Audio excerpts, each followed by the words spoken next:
Shalom, peuple du Seigneur. Que le nom de Jésus-Christ soit glorifié et élevé souverainement de toutes choses. Nous bénissons l'Éternel ce matin encore parce qu'il nous a fait grâce pour être tout puissant de ce saut. L'élo, l'intervention, pour que nous puissions parler de la part du Seigneur. Dans un premier temps, je vous salue. Nous sommes aux opportunités au Kotana réseaux sociaux pour pouvoir visionner vidéo na ligne de partager na bino Malobanzambe parce que Dieu nous a fait grâce, nous devons être reconnaissants envers lui. La Bible déclare qu'il renouvelle sa bonté et ses compassions chaque matin. À salon pour nous pour nous et il nous a fait grâce pour tout ça dans tango yotoyo Malobanzambe. Et avant tout la ligne de Sambe là. Éternel de gloire, nous te bénissons et te glorifions pour Zamalamo, parce que tu nous as fait grâce, il y a comme un mot de l'eau, il y a au câble biso ces moments merveilleux pour te toyo comme le banzambe, son gabiso pendant ces moments, que le nom de Jésus-Christ soit souverainement élevé au-dessus de tout nom, te glorifier qu'à comboyer sous et Zambé, son gabiso, pour sa biso entendement spirituel, bande cognon, son Zambé, barokota, dans la possession, il y a koyoka, pour dans l'opportunité, je veux dire, disponibilité ya ko yoka maloba oyo pe kota la vidéo yo ba pambwama sunga biso na molimo no sang tout nyonso ezayote te rendons le sens de fait à toi la gloire et la puissance que le Seigneur Jésus qui soit glorifié au nom puissant de Jésus de te sembler loué. Amen. OK, il y a bien mais nous tous dans le moment tout nous partager maman oyo en ce qui concerne la parole du Seigneur. Nous voulons parler de connaître les dieux de ton Père. C'est un message si important que nous voulons partager avec toi qui nous suis. En ce qui concerne seulement ce qui se passe dans nos églises, il y a de la confusion dans nos églises. Nous avons tous appris les choses de Dieu. Dans les pères nous ont formés, nous ont instruits. Lobby, tout ça qui a capacité de takoyeba. Mais aujourd'hui, par la grâce de Dieu, nous connaissons quelque chose de la part du Seigneur. Nous ne connaissons pas tout. Comme l'apôtre Paul dit que nous prophétisons en partie et nous connaissons en partie ce que nous avons reçu de nos pères. Ils ont mal l'amour, mais je veux dire que pas dans l'entièreté. Ma père Nabiso, son Gabiso, il nous a parlé de la part du Seigneur. Il nous a montré des choses que nous avons ignorées hier. Mais nous devons nous comporter maintenant comme aussi des béraillens. Parce que nous avons constaté qu'il y a des vies, des erreurs doctrinales. Père Nabiso, Kometa. Nous devons respecter ma casse et nos pères. Nous les respecterons vraiment. Parce qu'ils nous ont aidés. Si nous sommes ce que nous sommes aujourd'hui, c'est par la grâce de Dieu, bien sûr, mais à travers nos pères. Dieu les a utilisés pour baser mentor, maître, père dans la foi, pour qu'ils nous puissent nous orienter vers les choses de Dieu, nous montrer les choses de Dieu que nous connaissons aujourd'hui. Et aujourd'hui, nous sommes la fierté de ce qu'ils nous ont appris. Pour apprendre à rebelle par la bango, nous devons vraiment être reconnaissants. Nous les respectons parce que ce sont les pères. Et un père, on les respecte. Un père, on les respecte. On l'honore même. Nous devons honorer papa. Nous devons l'accepter comme Nzambe. Nous devons contre les bangotés. Nous ne sommes pas aussi des rebelles. Mais seulement, nous avons eu l'opportunité, soit la disponibilité, il y a autant la Bible. Et nous avons constaté que tout ce que nos pères nous ont enseigné, nous sommes bien quoi. Nous sommes basés dans le fondement de Christ. La doctrine apostolique nous a fait voir des choses que même nos pères n'ont pas pu maîtriser. Et nous n'avons même pas eu le temps ou soit les moyens de nous les enseigner. Nous les avons appris de nous-mêmes, parce que nous avons lu la Bible, nous avons vérifié, comme faisaient les Béréens, les Bédéclats qui vérifiaient tout ce que Paul leur disait pour savoir si cela est exact. C'est ce que nous avons fait. Nous avons constaté des choses. Et quand nous voulons intervenir dans cette vidéo, ce n'est pas pour critiquer nos pères, ce n'est pas pour les abaisser, les mépriser, les ingérer même. Non. Nous n'avons pas cette intention, mais nous voulons seulement éclaircir quelque chose que nous avons appris, que même nos pères ne nous ont pas apprise. J'inviterai mon cher bien-aimé, ma chère bien-aimée dans le Seigneur, de visionner cette vidéo et tu apprendras des choses. Ok, nous rendons grâce au Seigneur parce qu'il nous a fait grâce, nous ne faut pas oublier. La grâce qui nous a été faite, c'est l'éternel Jésus-Christ, notre Dieu, qui nous a faite. Nous sommes vraiment reconnaissants envers lui. Parce que s'il ne nous a pas donné les souffles de vie que nous détenons maintenant, nous ne pouvons plus pas intervenir à ce moment-ci. Si nous sommes vivants, nous devons toujours être reconnaissants à celui qui nous a donné la vie. Nous sommes tellement reconnaissants au Seigneur Jésus-Christ, qui est notre Seigneur et Sauveur, le Dieu tout-puissant, éternel, le créateur de toutes choses. Ok, nous voulons faire la lecture d'un texte biblique. Nous sommes dans le livre des Juges, au chapitre 6. Nous lirons les versets premiers. Nous irons jusqu'au verset 13e et nous aurons aussi à lire à partir du verset 25 jusqu'au verset 32.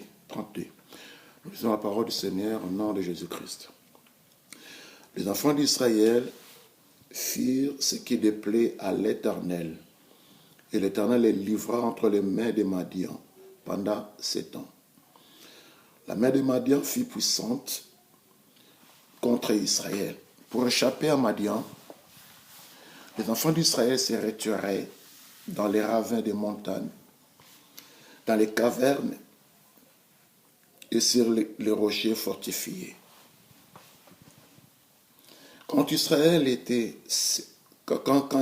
avait sémé, Madian montait avec Amalek et les fils de l'Orient, et il marchait contre lui. Il campait en face de lui, détruisait les productions du pays jusque vers Gaza, et ne laissait en Israël ni vivre, ni brebis, ni bœuf, ni âne. Car ils montaient avec leurs troupeaux et leurs tentes. Ils arrivaient comme une multitude de sauterelles. Ils étaient innombrables, eux et leurs chameaux, et ils venaient dans le pays pour les ravager. Israël fit très malheureux à cause des Madians, et les enfants d'Israël crièrent à l'Éternel. Lorsque les enfants d'Israël crièrent à l'Éternel au sujet des Madians, l'Éternel envoya un prophète aux enfants d'Israël. Il leur dit: ainsi parle l'Éternel, le Dieu d'Israël. Je vous ai fait monter d'Égypte, et je vous ai fait sortir de la maison de servitude. Je vous ai délivré de la main des Égyptiens et de la main de tous ceux qui vous opprimaient. Je les ai chassés devant vous, et je vous ai donné leur pays. Je vous ai dit: je suis l'Éternel, votre Dieu. Vous ne craindrez point les dieux des Amoréens dans les pays desquels vous habitez. Mais vous n'avez point écouté ma voix. Puis vint l'ange de l'Éternel, et il s'assit sous le térébinthe d'Ophra, qui appartenait à Joas de la famille d'Abiézer. Gédéon, son fils, battait du froment au pressoir pour les mettre à l'abri de Madian. L'ange de l'Éternel lui apparaît et lui dit: l'Éternel est avec toi, vaillant héros. Gédéon lui dit: ah, mon Seigneur, si l'Éternel est avec nous, pourquoi toutes ces choses nous sont-elles arrivées? Et où sont tous ces prodiges que nos pères nous racontent quand ils disent: l'Éternel ne nous a-t-il pas fait monter hors d'Égypte? Maintenant, l'Éternel nous abandonne et il nous livre entre les mains de Madian. Nous prenons les versets 25, c'est 25, jusqu'au verset 32. Nous lisons.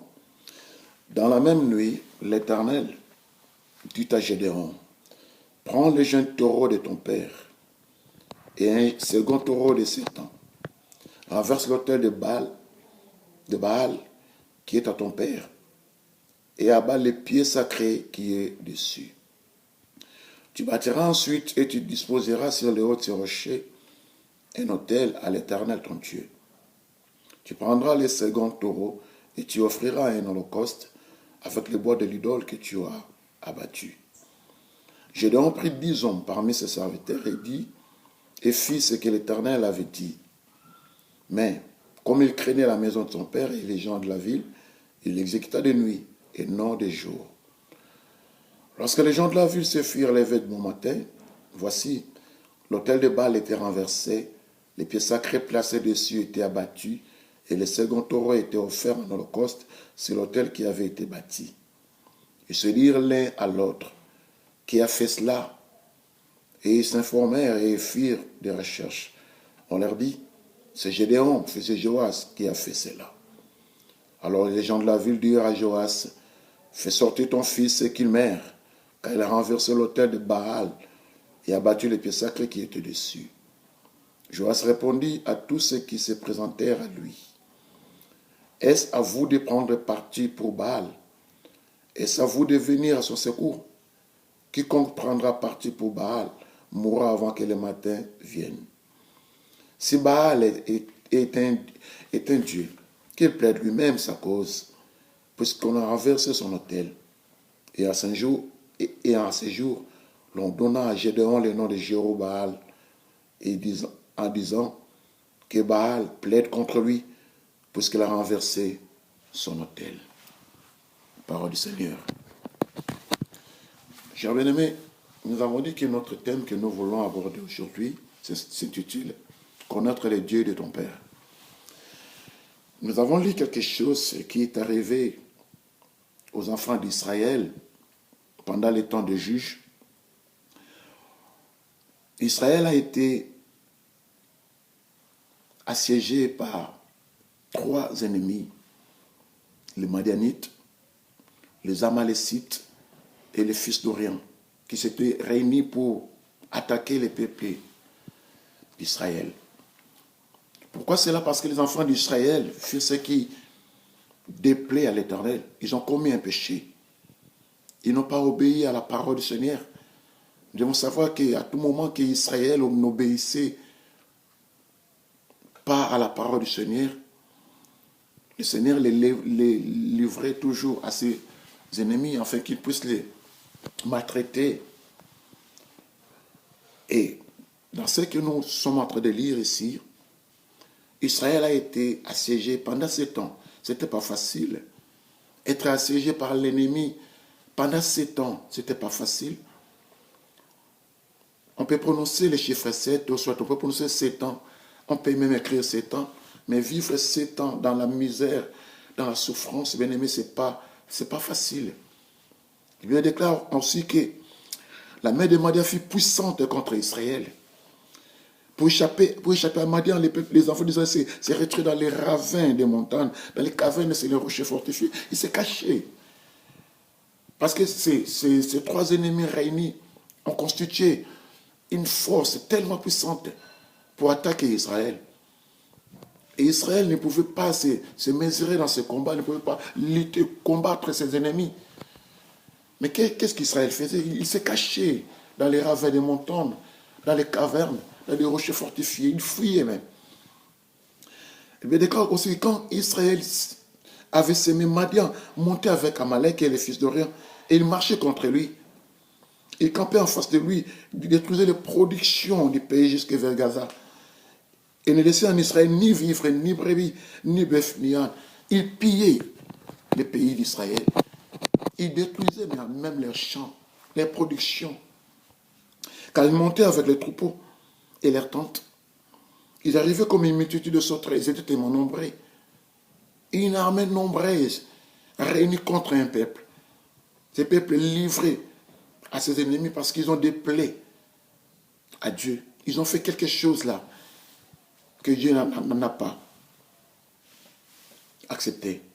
Quand nous péchons, Dieu nous livre aux mains de nos adversaires, de nos ennemis même. Nous ne devons pas pécher. Nous devons toujours obéir à la parole du Seigneur, être soumis à sa volonté, marcher selon le Seigneur, selon l'Esprit du Seigneur. Quand nous faisons mal, quand nous péchons, Dieu nous livre dans les mains de nos adversaires, de nos détracteurs. Comme Israël ici. La Bible déclare qu'ils étaient tellement nombreux, ils étaient tellement innombrables. Et eux et leurs chameaux, ils venaient dans les pays pour les ravager. Pour les ravager. Israël souffrait. Ses productions ont été détruites. Les bœufs, les brebis, tout ce qu'Israël possédait était pillé, enlevé même par l'ennemi. Parce qu'ils ont mal fait. Oui, le malheur peut t'atteindre, bien-aimé. Mais si tu reviens à l'Éternel, l'Éternel va te protéger. L'Éternel va te protéger, comme je dis. L'Éternel va te défendre. Et la Bible déclare encore qu'un jour, l'ange de l'Éternel est venu. Il a rencontré un jeune homme qui s'appelait Gédéon. Dieu voulait intervenir pour son peuple parce que les 7 ans du siège des ennemis d'Israël a été consommé et Dieu voulait intervenir. Le peuple d'Israël a reconnu ses péchés. Il a imploré le Seigneur. Il a compris son péché. Il a confessé son péché. L'Éternel est venu lui-même, parce que ici on parle de l'ange de l'Éternel, au verset 11, puis vint l'ange de l'Éternel. L'ange de l'Éternel, quand on parle de l'ange de l'Éternel, c'est Dieu lui-même. Oui, quand on parle de l'ange de l'Éternel, c'est Dieu lui-même. Il est venu apparaître à un jeune homme qui s'appelait Gédéon, parce que Dieu a voulu faire passer les malheurs qu'Israël a souffert, en dirait, je vais dire, pendant 7 années. Ce n'était pas facile, Dieu a intervenu, car c'était son peuple quand même. Son peuple a reconnu son péché et Dieu a intervenu. Quand nous reconnaissons nos péchés, Dieu nous pardonnera. Il va nous pardonner. Quand quelqu'un reconnaît ses péchés, il prend la décision de ne plus pécher contre Dieu, Dieu va le pardonner. S'il fait une repentance sincère, Dieu va l'accepter et Dieu va l'accueillir. C'est ce qu'Israël a fait. Au verset 11, qu'est-ce qu'on nous dit? Puis vint l'ange de l'Éternel et il s'assit sur le théramètre d'Ophra qui appartenait à Joas, de la maison, de la famille d'Abiézer. Gédéon, son fils, battait du froment au pressoir pour les mettre à l'abri de Dieu. Verset 12, l'ange de l'Éternel lui apparaît et lui dit, l'Éternel est avec toi, va héros. L'ange de l'Éternel est apparu à Gédéon, qui était fils à Joas. Joas était le père de Gédéon. L'ange de l'Éternel vient avec un message du salut, mais il a choisi un homme. L'intervention dans ta famille viendra par toi. Dieu choisira seulement un homme, peut-être ton frère, peut-être toi-même, peut-être ta sœur, pour intervenir dans ta famille. Car la sorcellerie qui règne dans ta famille a duré. Les souffrances que vous endirez dans votre famille, un jour finiront. Parce que l'Éternel interviendra, il choisira un homme, il peut te choisir toi. Il peut choisir ton frère, ta sœur, là. Peut-être ton fils, ta fille, pour mettre fin à tous les désordres qui règnent dans ton famille, qui est dans ta famille. Il y a toujours un jour que Dieu a fixé. Il y a un jour, tu dois toujours continuer à croire à l'Éternel. Quand tu pêches, répands-toi. Répands-toi, reviens à l'Éternel. Reviens à Jésus-Christ, ton Seigneur et Sauveur, il va t'accueillir.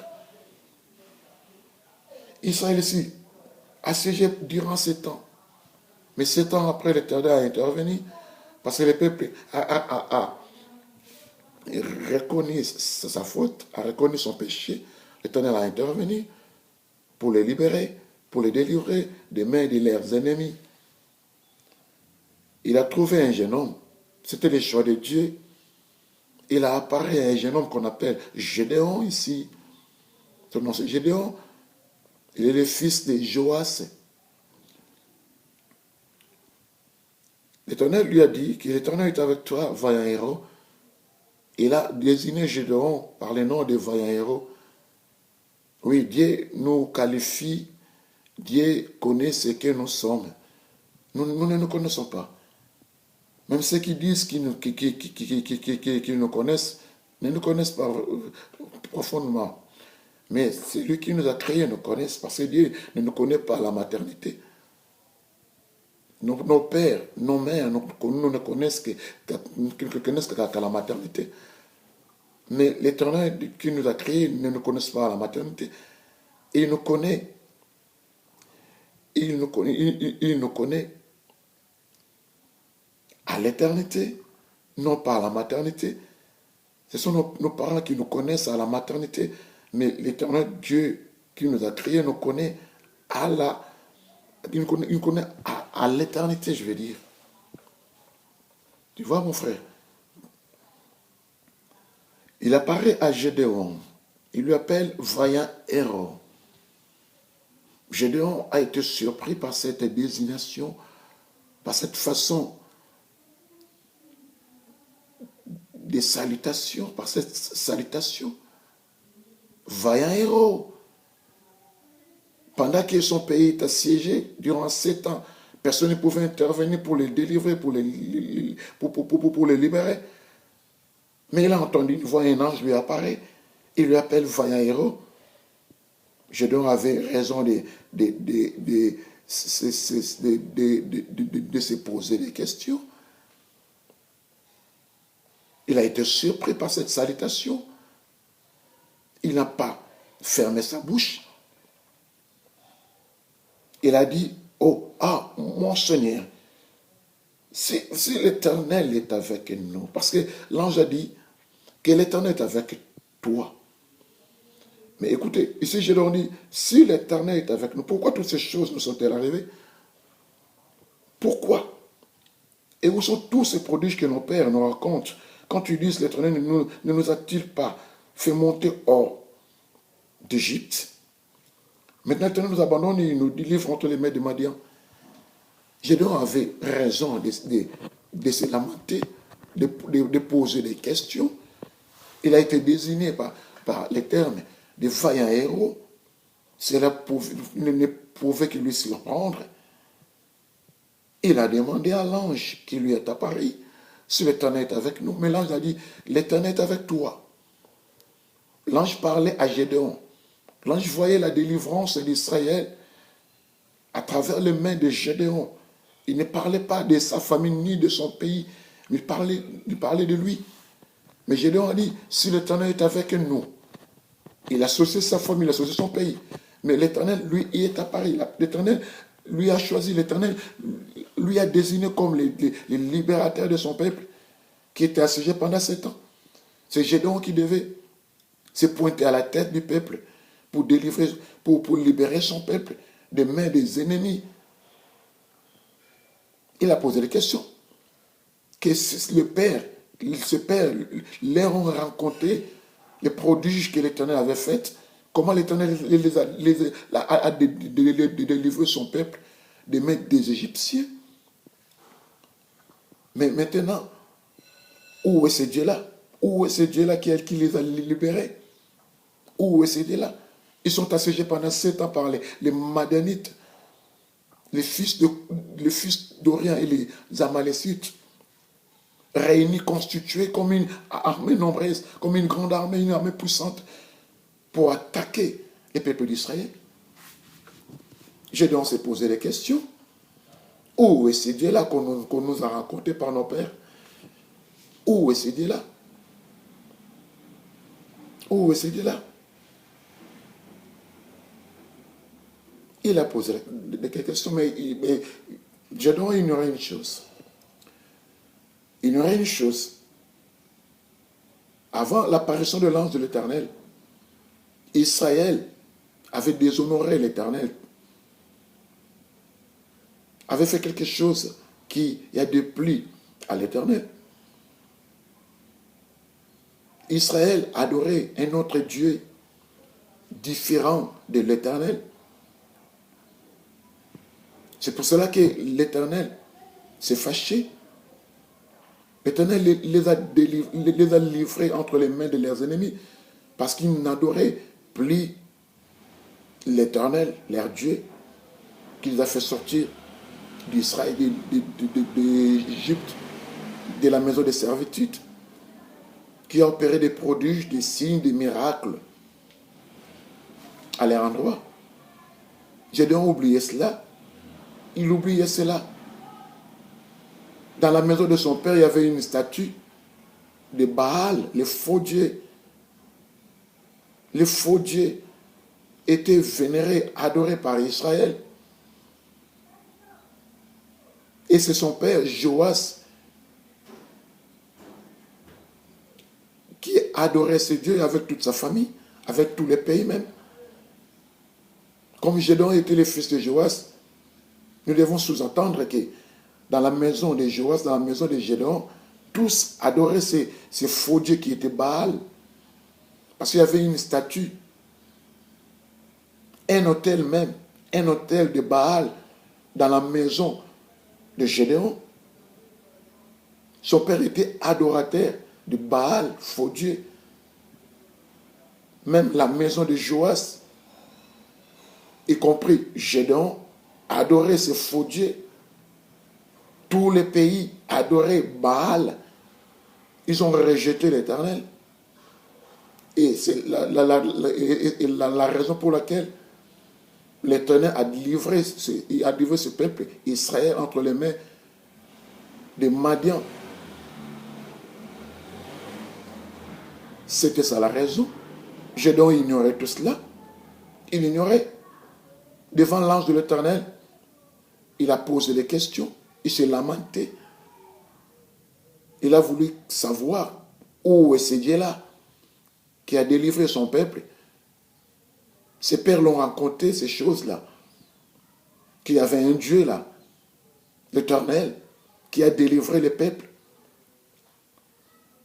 de la maison de servitude, des mains des Égyptiens, qui a fait des prodiges, des miracles, des signes pour eux. Mais maintenant, ils sont assiégés durant 7 ans. 7 ans. Ils souffraient.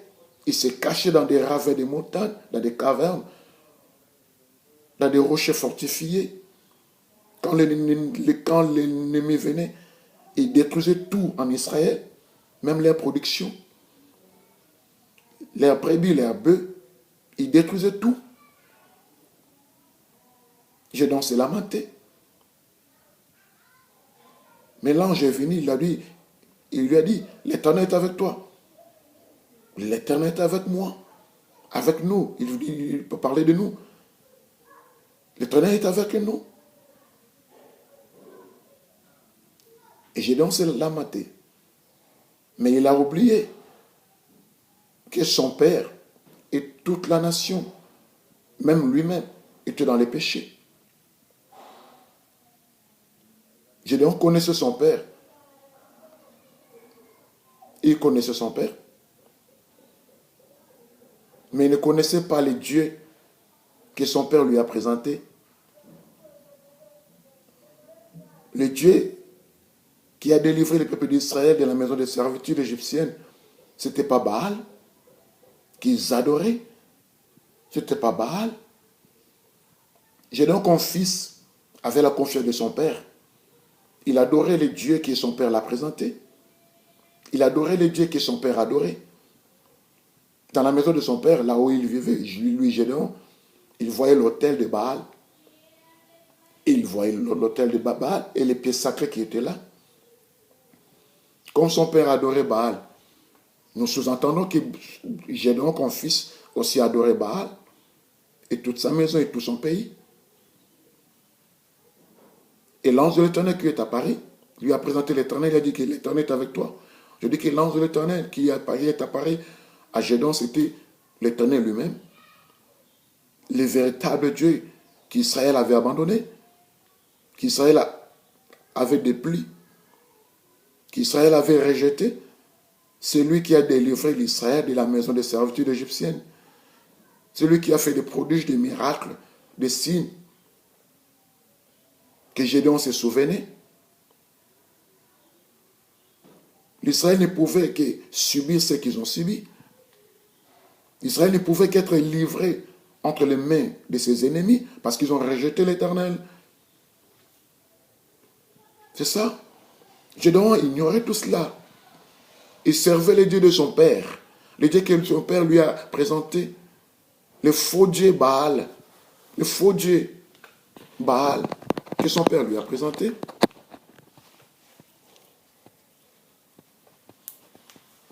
Il a oublié. Il ignorait, je vais dire. Il ignorait. Mais l'Éternel n'avait pas voulu que son peuple puisse demeurer dans l'idolâtrie. Il n'avait pas voulu que Gédéon puisse demeurer dans l'ignorance. Il s'est révélé à Gédéon. Quand nous lisons au verset 25, du verset 25 jusqu'au verset 32, nous verrons que l'Éternel lui donne des ordres pour qu'il puisse aller détruire l'autel de Baal qui était à son père, qui était dans la maison de son père. Et Gédéon a détruit l'autel. Il a détruit l'autel de Baal qui était dans la maison de son père. Il a détruit cet autel. Même les pièces sacrées ont été détruites. Gédéon a pris conscience que les dieux que ses pères lui ont rencontrés, ce n'étaient pas les dieux qui avaient un autel dans la maison de son père. C'est pour ça que nous disons, connaître les dieux de ton père, c'est vraiment important.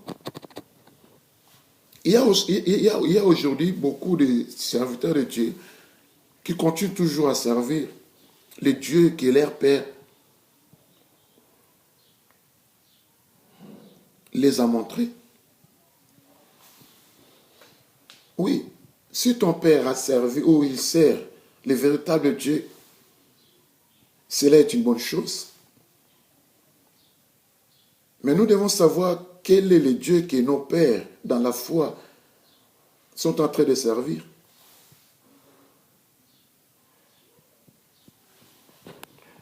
Nous devons connaître ce Dieu. Nous connaissons nos pères dans la foi. Nos pères qui nous ont montré les choses de Dieu, qui nous ont enseigné, qui nous ont instruits dans la voie du Seigneur. Nous sommes fiers d'avoir des pères comme eux. Ils sont nos pères. Nous ne sommes pas venus ici pour les critiquer, pour les avilir, pour les calomnier, pour dire du mal à leur sujet, non.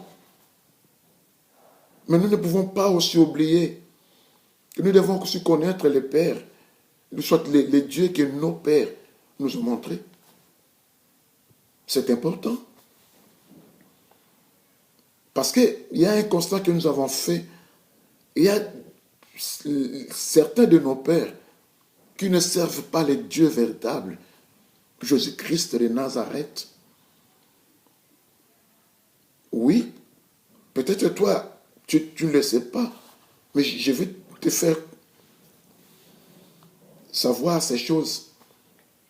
Qu'il y a certains de nos pères qui ne servent pas les dieux véritables, le Dieu créateur des cieux et de la terre, Jésus-Christ de Nazareth. Il y a certains de nos pères qui servent le diable. Ils sont dans la cabale juive. Ils sont dans la franc-maçonnerie. Ils sont dans des sciences occultes. Eh bien, tu dois le savoir. Tu dois le savoir. Tu connais ton père dans la foi, ton pasteur, ton apôtre, ton évangéliste, je veux dire là. Ton père qui te forme dans des choses de Dieu. Ton père qui t'enseigne la parole du Seigneur. Ton père qui t'instruit dans la voie du Seigneur. Tu le connais, tu connais son nom, tu connais sa famille. Tu connais peut-être, tu connais sa maison. Il t'a raconté son parcours chrétien, d'où il est sorti. Il t'a tout raconté. Il t'a présenté un Dieu là, que toi aussi tu sers. Est-ce que as-tu déjà eu un moment, un temps de connaître l'identité de ce Dieu-là que ton Père t'a présenté? Es-tu déjà arrivé un jour de vouloir connaître l'identité, la vraie identité de ce Dieu-là que ton Père t'a présenté? Non, ce que nous ne pouvons pas comprendre. Ton Père, dans la foi, qu'on appelle abusivement les pères spirituels. Non, ce n'est pas les pères spirituels, mais c'est les pères dans la foi. Parce que Paul était un père dans la foi pour Timothée, pour Tite. Il n'était pas un père spirituel pour elle. Non. Il désignait Timothée comme son fils dans la foi, et non pas comme son fils spirituel. Ça, c'est abusivement qu'on utilise ces termes. Nous ne sommes pas là. Ton père dans la foi, là, c'est quand même curieux. Ton père dans la foi, jusque-là, il porte des kippas. Il porte des talites, de longues robes comme des pharisiens. Il apporte une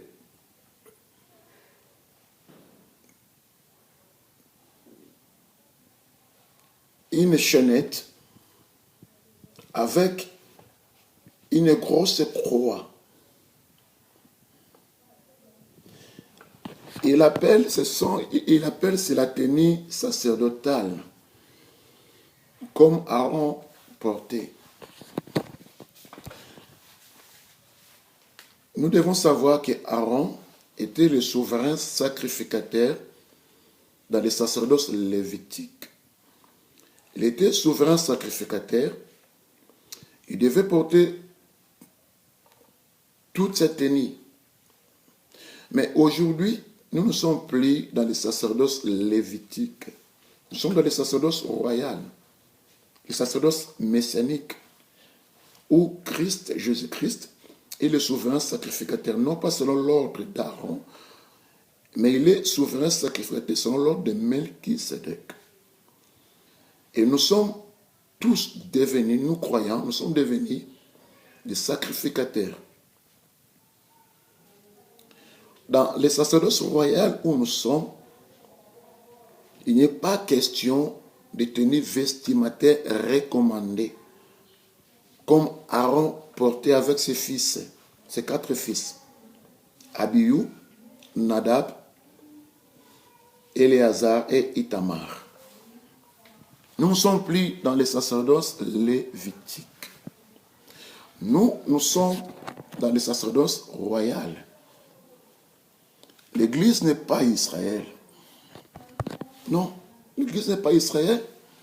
Et nous ne pouvons pas oublier que nous sommes dans la nouvelle alliance qui a été inaugurée par le sang de Jésus-Christ. Tandis que Aaron servait dans les sacerdoces pendant l'ancienne alliance qui a été inaugurée par le sang des animaux. Nous devons savoir ces choses. C'est vraiment important. Même les dispensations sont différentes. Aaron servait dans la dispensation de la loi. Mais nous, aujourd'hui, nous sommes sacrificateurs dans la dispensation de la grâce. Nous devons savoir ces choses. C'est vraiment important. Je vous dis, c'est vraiment important. Ton père dans la foi, ton pasteur, l'apôtre, les prophètes, l'évangéliste, les docteurs, là. Ton père dans la foi porte ces choses et il t'enseigne que tu dois toujours les porter pendant les cérémonies sacerdotales pour bénir un enfant, pour bénir un mariage, pour baptiser les fidèles. Il faut porter ces tenues sacerdotales parce que tu es en train d'exercer le sacerdoce. Nous devons comprendre que certains de nos pères nous ont induits à l'erreur. C'est pour cela que je dis que nous devons être comme des Béréens. Les Béréens vérifiaient pour savoir ce que Paul les enseignait, si cela était exact. Nous avons nos Bibles. Pourquoi nous ne pouvons pas lire nos Bibles et méditer la parole qui est dans cette Bible-là? Parce que la Bible n'est pas la parole de Dieu, nous savons. La Bible n'est pas la parole de Dieu, mais la Bible contient la parole de Dieu. Nous devons lire la Bible et méditer la parole que nous trouvons dans la Bible. La parole de Dieu, bien sûr. Nous avons nos Bibles. Toi, tu es un serviteur de Dieu. Toi, tu es un enfant de Dieu. Un frère, un sœur en Christ. Une sœur en Christ, je veux dire. Tu dois toujours lire ta Bible. Méditer la parole de Dieu. Nous acceptons tout ce que les pasteurs nous disent. Tout ce que les pasteurs nous disent. Si ton pasteur te prêche une chose, t'enseigne une chose, c'est bien. Mais tu dois toujours vérifier dans les Écritures. Si ce que ton pasteur t'a prêché là se trouve dans la Bible, tu dois toujours vérifier. Comment un pasteur, un homme de Dieu que tu appelles père, te prêche des choses qui ne conforment même pas à la doctrine apostolique, à la doctrine de Christ, la saine doctrine. Mais tu les acceptes aveuglément. Ton pasteur, jusque-là, il voyage en Israël. Oui, c'est pas mauvais. Israël, c'est un pays comme tout autre pays. Il peut voyager. Même toi, tu peux aussi voyager en Israël. Tu peux avoir un visa et voyager pour Israël.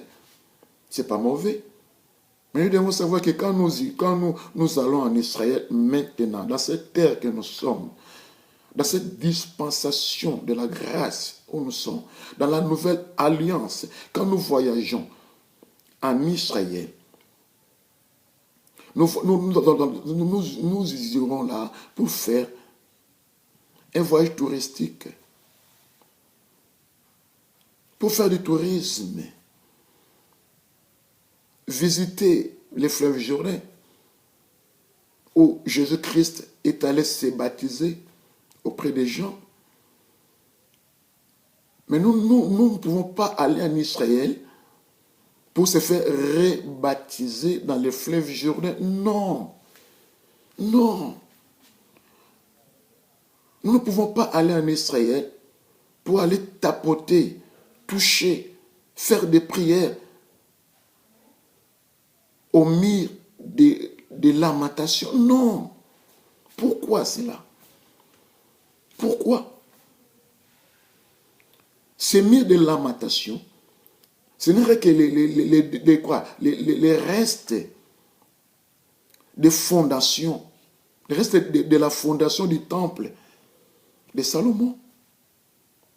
Non, je veux dire, les restes de la fondation du temple d'Hérode.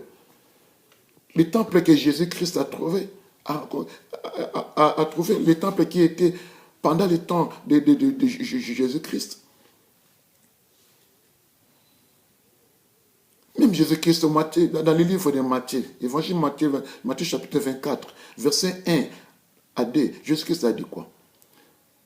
Il ne restera pas pierre sur pierre. Il parlait de ce temple-là, le temple d'Hérode. Il parlait de ce temple-là. Il a dit qu'il ne restera pas pierre sur pierre. Il voulait dire que ce temple sera détruit. Et ce temple a été détruit à l'an 70 par Titus, le général romain. Ce temple a été déjà détruit. En Israël, il n'y a plus de temple. Il n'y a plus de temple physique. Il n'y en a plus. Ces murs de lamentation, ce n'est que les restes de la fondation du temple d'Hérode. Mais les gens mal avisés, mal élevés, qui ne comprennent pas, qui ne maîtrisent pas les Écritures, qui ne maîtrisent même pas les alliances, les dispensations, les sacerdoces. Jusque-là, ils voyagent en Israël pour aller tapoter, toucher, faire des prières dans les murs de lamentation. Imaginez un peu. Pour chercher quoi? Pour chercher quoi? Christ n'est-il pas venu? Christ n'est-il pas venu? Nous devons comprendre ces choses, chers bien-aimés. Christ est déjà venu. Christ est déjà venu. Paul dit dans 1 Corinthiens chapitre 6, verset 19, que vous ne savez pas que vous êtes, que votre corps est le temple du Saint-Esprit. Nous sommes le temple du Saint-Esprit. Dieu habite en nous. Et qu'est-ce que vous allez chercher en Israël, en tapotant, en touchant, à faire des prières dans les murs de lamentation? Qu'est-ce que vous y allez chercher? Christ. Mais Christ est dans nos corps. Et dans notre corps, parce que notre corps est le temple. Il est dans son temple. Ne savez-vous pas que Dieu n'habite pas dans le temple fait par les mains humaines? Il habite dans son propre temple, le temple qu'il a fait lui-même. Nous sommes la maison de Dieu. Nous sommes le temple du Saint-Esprit, le temple de Dieu, la demeure du Saint-Esprit. Dieu habite en nous. Christ habite en nous. Il habite en nous. Mais qu'est-ce que vous allez chercher en Israël en tapotant, en touchant, en faisant des prières au milieu de lamentation? Qu'est-ce que vous y allez chercher? Il y a même de ce père qu'on appelle père dans la foi. Ils vont en Israël pour chercher de l'eau du fleuve Jourdain, pour nous la ramener ici. Et ils vendent même cette eau à l'église du Seigneur. Et les gens achètent. Les gens achètent. Dieu dit dans les livres du prophète Osée, il parle à travers le prophète Osée, il dit que mon peuple est détruit parce qu'il manque quoi? La connaissance. Quand nous manquons la connaissance de la parole de Dieu, nous sommes détruits. Mais pourquoi les gens n'arrivent même pas à comprendre ces choses? Nous devons connaître le Dieu que nos pères servent. C'est vraiment important, bien-aimé. Tu dois connaître le Dieu de ton père. Il te présente un Dieu là. Il appelle par un nom bizarre. Et toi, avec toute ignorance, avec tout aveuglement, tu prononces ce nom que ton père prononce, sans même savoir qui est ce Dieu-là. Qui est ce Dieu-là que mon père me présente? Nous devons nous réveiller. Réveillons-nous, chers bien-aimés. Réveillons-nous. Et il y a certains de nos pères qui nous ont induits en erreur. Tout ce qu'ils nous ont prêché là, tout ce qu'ils nous ont prêché, nous ne les rejetons pas. C'est bien. Ils nous ont formés, ils nous ont instruits dans la voie du Seigneur, ils nous ont enseigné des choses que nous avons ignorées avant. Mais tout ce qu'ils nous ont enseigné ne sont pas forcément vrais, sont vérifiables. Nous devons vérifier. Il y a des bonnes choses qu'ils nous ont prêchées, des bonnes choses qu'ils nous ont enseignées. Mais dans l'entièreté, il y a des choses qui ne cadrent même pas avec la doctrine du Christ. Il y a des choses qui ne cadrent même pas avec la doctrine du Christ. Il y a certains de nos pères qui nous ont appris qu'il faut s'agenouiller, pour aller à sa présence. Vous verrez des gens qui s'agenouillent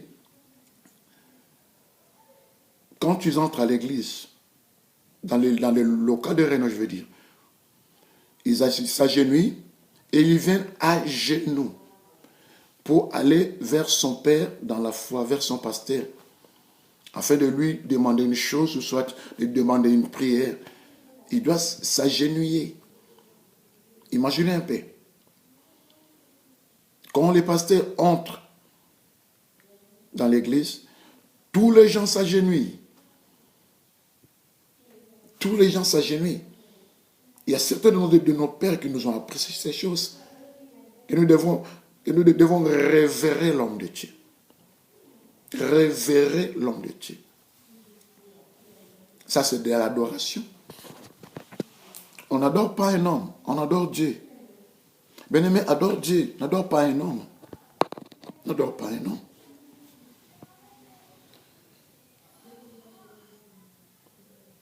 Nous devons comprendre ces choses. Moi, je dis toujours qu'un pasteur doit toujours commencer le culte. Oui. Nous venons tous rendre un culte au Dieu suprême qui est Jésus-Christ. Dans nos cultes, dans nos réunions de prière, si je veux dire, je vais utiliser ce mot, dans nos réunions de prière, quand nous commençons nos programmes de prière, tous doivent être là. Tous doivent être là, tous doivent être là. Même les pasteurs. Mais qu'est-ce que nous remarquons? Les pasteurs dans son bureau. Oui, le programme a déjà commencé, mais le pasteur est dans son bureau. Il est dans son bureau. Il assiste à la télé. Il fait des choses, je ne sais pas qu'est-ce qu'il fait.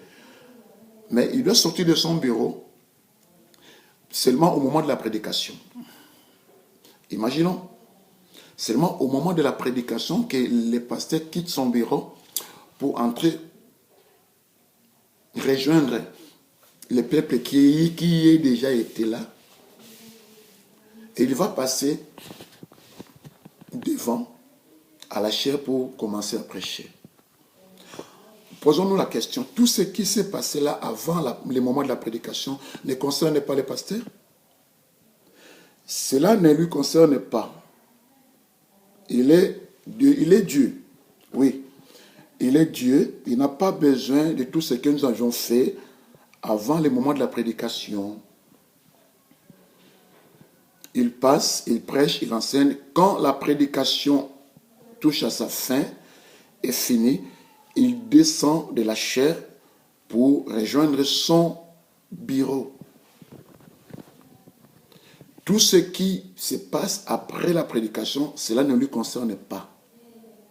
Même au moment des offrandes, les pasteurs, il y a certains pasteurs qui ne donnent pas des offrandes.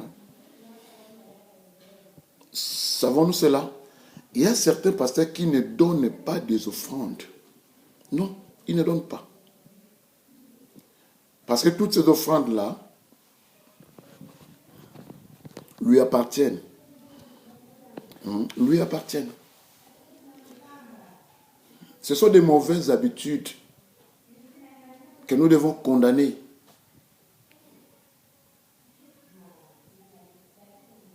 Il y a même les pasteurs, quand ils font, certains pasteurs, je veux dire, non pas tous, certains pasteurs, quand ils font l'appel de fonds, lui-même ne donne pas. Il ne participe pas à l'opération.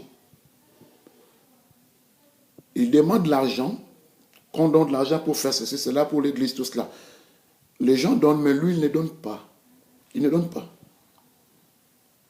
Il ne participe pas même à l'appel de fonds qui s'est fait dans l'église, mais c'est lui qui l'initie. C'est lui qui l'initie. Il demande l'argent, mais lui, il ne donne pas.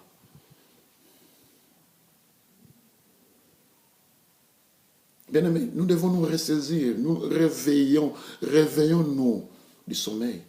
Réveillons-nous. Je ne connais pas les pasteurs,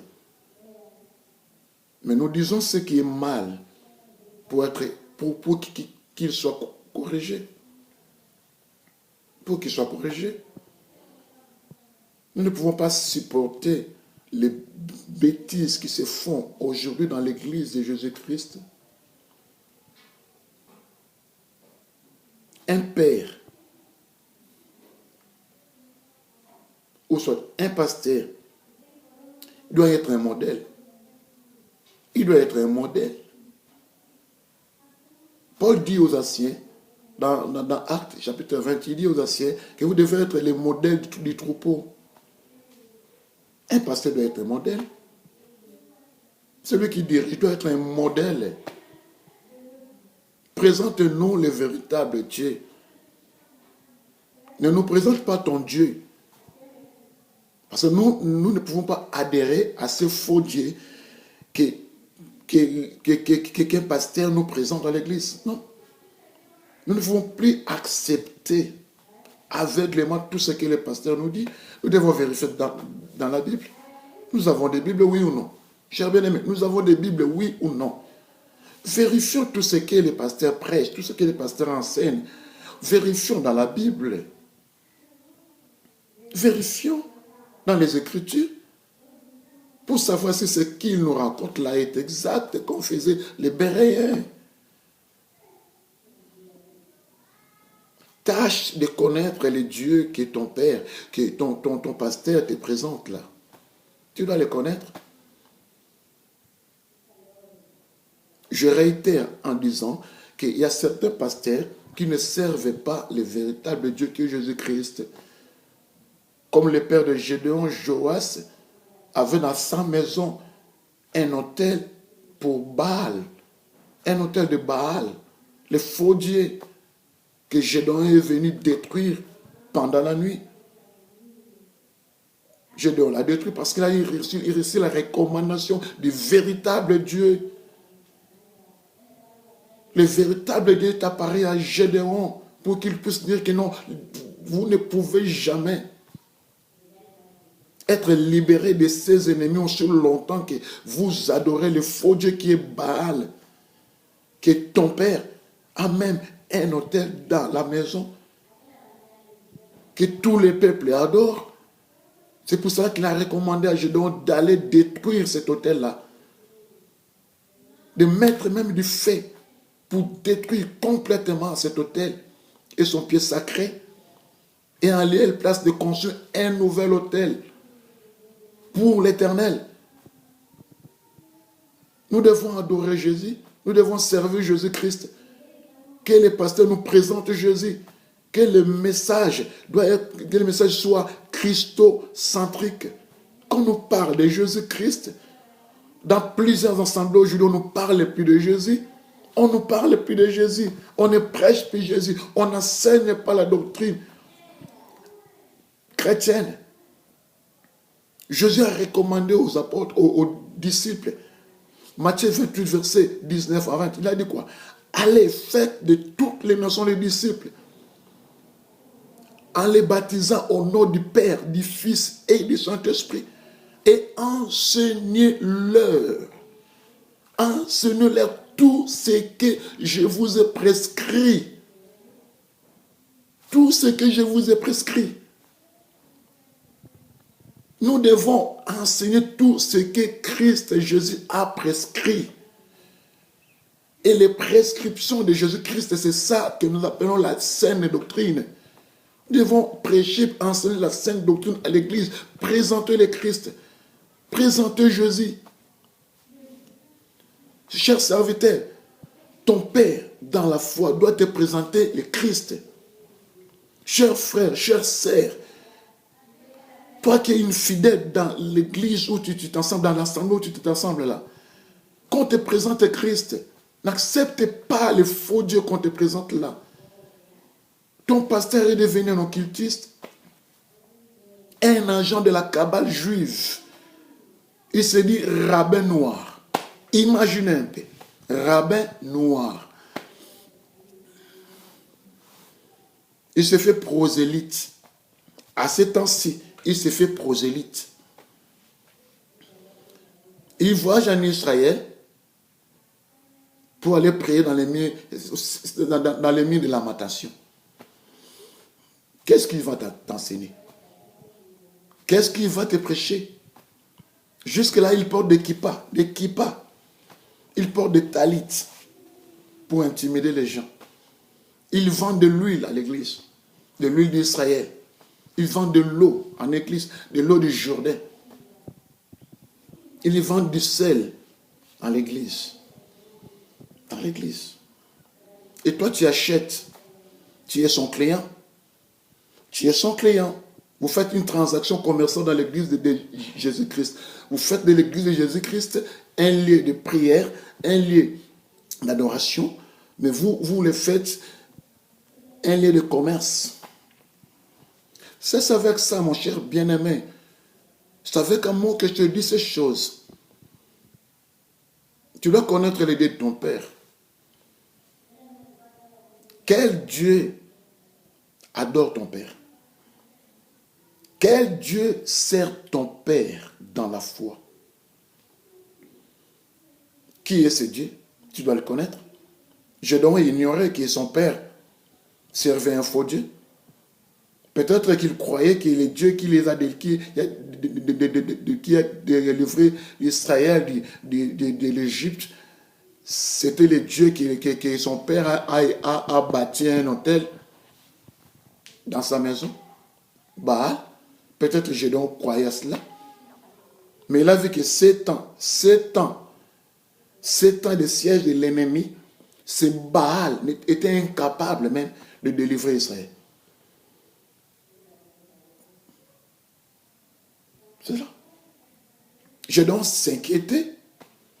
Si ce Baal est vrai, il est le vrai Dieu, pourquoi il laisse le peuple d'Israël être assiégé pendant 7 années sans intervenir? Il se demandait, Gédéon se demandait, il se posait des questions. Il se demandait. Un Dieu incapable de délivrer son peuple, le peuple qu'il adore. Un Dieu incapable de libérer son peuple des mains des ennemis. Un Dieu incapable, c'est ça le Dieu que vous adorez? Non. Heureusement pour Gédéon, l'ange de l'Éternel lui est apparu pour lui faire connaître que les dieux que vous avez dans votre maison, les dieux que vous adorez, c'est un faux Dieu. Un faux Dieu. Un faux Dieu. Et le véritable Dieu se manifeste, se révèle à Gédéon. Waouh, gloire soit rendue à Jésus. Que le véritable Dieu se révèle en toi, bien-aimé. Que le véritable Dieu te révèle en toi. Pose-toi la question et cherche à savoir quel est le Dieu que ton Père dans la foi adore. Quel est ce Dieu que ton Père dans la foi t'a présenté? Est-ce que c'est Jésus-Christ? Si c'est Jésus-Christ, bravo. Continue à les servir, car c'est lui qui est le véritable. Mais si ce n'est pas Jésus-Christ, bien-aimé, je dirais, n'adore plus ce Dieu. N'adore plus ce Dieu, car il est un faux Dieu. Et c'est le diable en personne qui se cache dans ce faux Dieu que ton Père t'a présenté là. Mais je sais qu'il y a beaucoup de hommes de Dieu qui sont encore dans l'ignorance. Ils ne savent pas faire la part des choses entre les dispensations, entre les alliances, entre les sacerdoces. Si, il y a aussi des ignorants jusque-là. Mais je ne peux pas comprendre que Dieu, l'Éternel, peut laisser dans l'ignorance jusque-là, l'ignorance, un homme de Dieu qui enseigne les peuples pendant plusieurs années, mais il demeure toujours dans l'ignorance. Je ne peux pas comprendre cela. Je sais que Dieu est souverain, mais cela m'estomaque. Comment Dieu peut laisser un serviteur de Dieu, son serviteur, qu'il a donné un mandat authentique, qu'il a envoyé pour faire de toutes les nations les disciples, Dieu puisse les garder jusque-là dans l'ignorance, pendant tant d'années de ministère. Et Dieu lui donne aussi beaucoup de gens pour qu'ils puissent enseigner. Mais il est dans l'ignorance. Je ne peux pas comprendre cela. Mais Dieu est souverain. Dieu est souverain. Que son nom soit glorifié. Je sais qu'il y a un jour qu'il a déjà fixé, qu'il se révélera à cet homme pour le faire voir que non, ce que tu prêches là, ce que tu enseignes là, ce n'est pas ma doctrine. Que le peuple du Seigneur soit enseigné par la doctrine de Christ. C'est ce qui est important. Je ne suis pas un rebelle. Ne me traitez pas de rebelle. Mais je dis ce qui est vrai. Si vous vérifiez dans les Écritures, vous verrez que je suis dans le vrai. Nous devons savoir connaître les dieux que nos pères servent. C'est vraiment important. C'est vraiment important. N'abandonnons pas nos pères. Ils sont des humains. Ce sont des hommes nés d'une femme. Nés de femmes, je veux dire. Ils sont limités dans le temps et dans l'espace. N'abandonnons pas nos pères. Mais abandonnons sans délai les dieux, les faux dieux qu'ils nous présentent. Abandonnons-les. Je vais dire encore une chose pour terminer, avant de terminer. Toi qui s'accroches au mentor, au coach, tu abandonnes ton père dans la foi. C'est lui qui t'a montré les ABC de l'évangile. Tu l'abandonnes pour s'attacher au mentor, au coach. Parce que cet homme-là, ce mentor-là, au coach, voyage en Israël. Il va au Nigeria, il va au Brésil. Est-ce que toi, tu sais ce qu'ils font dans les pays où ils voyagent? Tu ne sais même pas. Qu'est-ce qu'ils vont faire là-bas? Il y a de ces pères, il y a de ces hommes de Dieu qui voyagent pour l'Israël, qui voyagent au Nigeria, ou soit au Brésil, ou dans des autres pays. Ils sont membres des sectes pernicieuses, des sectes qui sont contraires à la parole du Seigneur, des sectes occultes et sataniques. Mais toi, tu ne sais pas. Tu ne sais pas. Tu t'attaches à lui aveuglément. Il t'amène des choses qu'il tire d'où ils sont venus, il te les donne. Il te donne des psaumes. Prends ces psaumes, prie. Quand tu as un problème et quand tu es devant un malade, tu vas prier tel psaume. Quand tu es devant quelqu'un qui est dans les problèmes, pour trouver la solution, tu dois prier tel psaume. Tout cela. Pourquoi cela? Nous devons nous conformer à la parole du Seigneur. Nous devons nous conformer à la parole du Seigneur. Aucun apôtre dans la Bible a vendu de l'eau. Aucun apôtre a enseigné à ses enfants, ou soit au peuple du Seigneur, de faire des prières, des psaumes. Que si vous êtes malade, faites cette prière de tel psaume. Aucun apôtre. Aucun apôtre. Pourquoi voulons-nous nous écarter de la doctrine de Christ? Pourquoi? Cela démontre que vous ne servez pas Jésus-Christ comme Seigneur. Vous avez un autre Seigneur qui est différent de Jésus-Christ. Parce que si vous servez vraiment Jésus-Christ, vous devez demeurer dans la doctrine de Christ. La doctrine que les apôtres ont prêchée, ont enseignée. Gédéon a détruit l'autel de Baal qui était dans la maison de son père. Tu dois aussi détruire l'autel de ces faux dieux que ton père t'a présenté. Détruis cet autel. Si tu veux avoir la victoire sur tes ennemis, sur tout ce qui t'embrouille dans la vie. Si tu veux que l'Éternel, Dieu, l'ange de l'Éternel Dieu, t'apparaisse et te dire comment tu dois le servir. Si tu veux être en communion avec le Seigneur, tu vas détruire l'autel de ces faux dieux que ton Père t'a présenté. Et toi aussi, homme de Dieu, toi qui jusque-là, tu voyages en Israël pour prier au milieu de la lamentation. Toi qui apportes de l'eau du Jourdain, de l'huile d'Israël, du sel, pour vendre à l'église. Cesse avec ces pratiques. Cesse avec ces pratiques. Jésus-Christ revient bientôt. Jésus-Christ revient bientôt. Répands-toi. Répands-toi. Si tu es occultiste, tu es dans la cabale juive, dans la franc-maçonnerie, répands-toi. Ne vends pas les âmes du Seigneur, s'il te plaît. Ne vends pas les âmes de Jésus-Christ. Ne les vends pas. Tu as été établi ministre de Dieu pour conduire ces âmes vers Jésus, pour préparer un peuple bien disposé pour le Seigneur. Enseigne Christ dans l'église, parle de Jésus-Christ, enseigne Christ, que ton message soit christocentrique. Prépare le peuple du Seigneur pour l'enlèvement. Ne sais-tu pas que Christ reviendra? Quel message prêche-t-il dans l'église? Et ne fais pas l'église ton église. L'église n'est pas humaine. L'église appartient à Jésus. Il a dit à Pierre, Matthieu 16, 18, que tu es Pierre et sur ce roc, je bâtirai mon église. C'est Jésus qui bâtit l'église. Toi, tu ne bâtis pas l'église. Tu peux implanter les églises. Oui, tu implantes les églises par-ci, par-là où le Seigneur te recommande. Mais tu ne bâtis pas l'église parce que l'église du Seigneur Jésus-Christ a été déjà bâtie.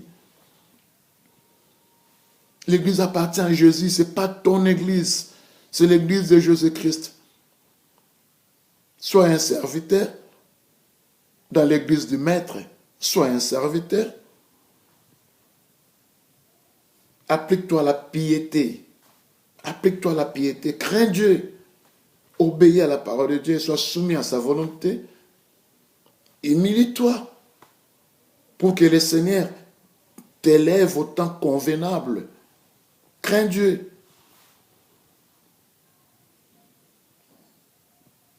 Si jusque-là tu sers un faux Dieu, répands-toi. Le Seigneur t'attend.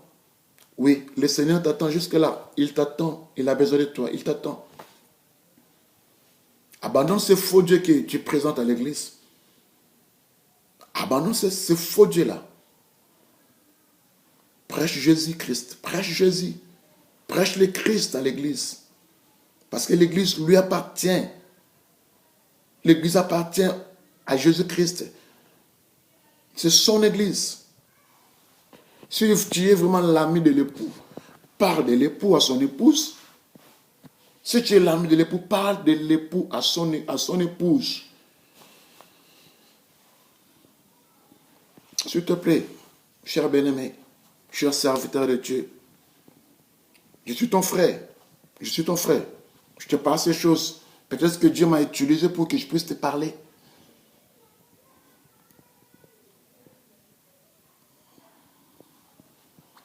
Que Dieu soit loué.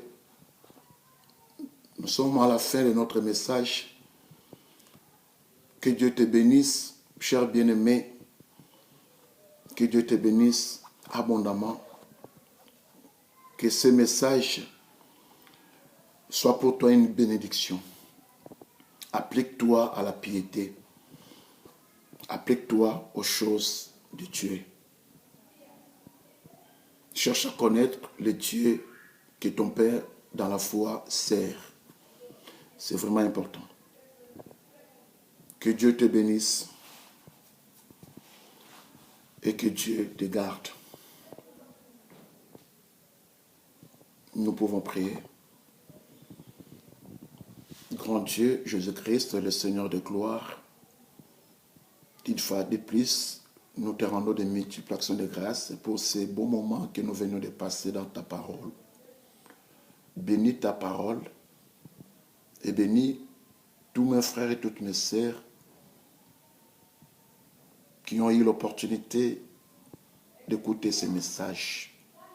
Que ta main soit sur eux, afin qu'ils comprennent les choses que tu veux nous communiquer. Aide-nous, Seigneur, à connaître les dieux que nos pères dans la foi nous ont présentés, afin que nous puissions savoir s'ils sont vrais ou s'ils sont faux.